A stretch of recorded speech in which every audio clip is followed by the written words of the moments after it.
Concert economy আর শুধু কথা নয়, আজ সারা বিশ্বে লাইভ ইভেন্ট বা সরাসরি অনুষ্ঠান এক শক্তিশালী অর্থনৈতিক মাধ্যম হয়ে উঠেছে। এর মাধ্যমে বেড়েছে পরিষেবা প্রদান, পরিবহন, খাওয়া দাওয়া ও পণ্য বিক্রি থেকে ইভেন্ট ম্যানেজমেন্টের মতো ক্ষেত্রগুলির চাহিদা। এই গতিকে কাজে লাগাতে ভারতের সাংস্কৃতিক রাজধানী বাংলার থেকে ভালো স্থান আর কী বা হতে পারে। মাননীয় মুখ্যমন্ত্রী মমতা বন্দ্যোপাধ্যায়ের নেতৃত্বে বিশ্বমানের অনুষ্ঠান আয়োজনের পরিকাঠামো, প্রতিভা ও পরিকল্পনা নিয়ে প্রস্তুত আজকের বাংলা।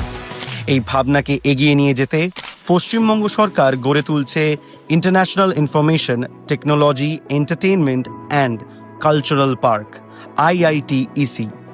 25 একর জমির উপর গড়ে উঠবে এই অত্যাধুনিক কেন্দ্র, যেখানে আয়োজিত হবে বিশাল বড় বড় সাংস্কৃতিক অনুষ্ঠান। এই প্রকল্পের জন্য জমি চিহ্নিত করা হয়েছে এবং প্রস্তুতি পর্বের কাজও শুরু হয়ে গেছে।